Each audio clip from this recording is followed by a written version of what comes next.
Ошондой 200 миң кыш чыгарган ишкананын иши илгериледи. Бышкан кирпич курулуштун өзөгүн түзгөндүктөн ага суроо талап жогору. Мындан улам экинчи меш ишке киргизилген. Алдыда дагы кеңейтип, клинкер чыгаруу пландалууда.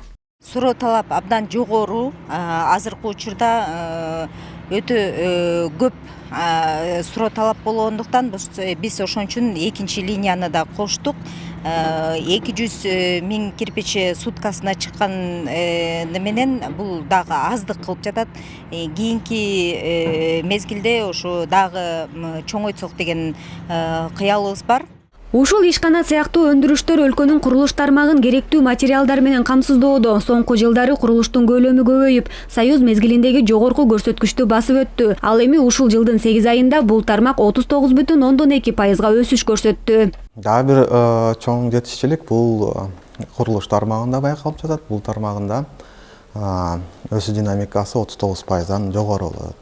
Эми бул дегенде атап кеткенде эле мамлекеттик көп инвестициялар тартылган болчу, ошондуктан эле инвесторлорго жагымдуу шарттар түзүлгөн болчу, ошондуктан ички инвестициялар дагы 1,5 эсеге, ал эми тышкы инвестициялар дагы 2 эсе жогоруп жатат. Курулуштан тышкары айыл чарба тармагында жылыш бар. Жыл башынан бери дүң жана чекене сооданын көлөмү болсо 6,2%га өскөн. Январь-август айларынын жыйынтыгы менен ИДПнын көлөмү 798 миллиард сомго жетип, 6%дан ашык өсүштү көрсөттү. Өнөр жай продукциясынын көлөмү 330 миллиард сомдон ашып, өткөн жылдын январь-августуна салыштырмалуу физикалык көлөм индекси 0,17%га көбөйгөн. 2023 жылдын январь-августуна салыштырмалуу өнөр жай өндүрүшүнүн көлөмүнүн өсүшү тазаланган мунай зат продуктуларынын көлөмүнүн, жыгач жана кагаз буюмдарын өндүрүүнүн, полиграфиялык ишмердиктин, тамак аш азыктарын жана тамеки өндүрүүнүн, фармацевтикалык продуктулардын, резина, пластмасса буюмдарын жана курулуш материалдарын, ошондой эле текстиль өндүрүшүнүн, кийим кече өндүрүүнүн көбөйүшү менен камсыздалды.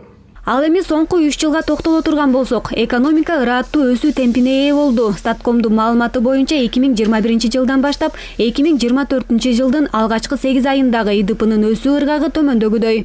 Ички дүң продукция 2021 жылы 5,15%га өскөн, 2022 жылы 9% өсүш көрсөтсө, 2023 жылы 6,2%га өскөнүн Улуттук статистика комитети жарыялаган. 2024 жылдын январь-август айларында ИДП 797,7 миллиард сомду түздү. Бул өткөн жылдын тиешелүү мезгилине салыштырмалуу 6,6%га көп. Экономиканын өсүшүнө завод-фабрикалардын курулушу, инвестициялардын тартылышы түрткү берип жатканын эксперттер белгилейт. Экономист Уран Садыгалиев соңку жылдары көмүскө экономиканын көлөмү кыскарып жатканын айтты. Факторлордун бири деп ушу көмүскө экономиканын ачыкка чыкканы деп ойлойм да, өсүштү көрсөтөт да. Себеби илгери эле айтып жүрчү, ушу көмүскө экономика абдан көп процент түзөт депчи, пайызы көп.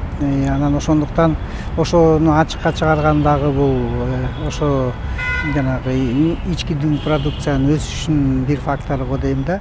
Өлкөнүн тышкы соодасы дагы жакшырууда. Маселен, 8 айда 8,8 миллиард долларга соода сатык жүргүзүлүп, былтыркы жылдын ушул аралыгына караганда 4,7%га өстү. Анын ичинен экспорт 3,7%га төмөндөсө, импорт 6,7%га көбөйгөн. Иният Эргешева, Руслан Бараненко, Мирлан Жаныбеков, ЛТР Бишкек.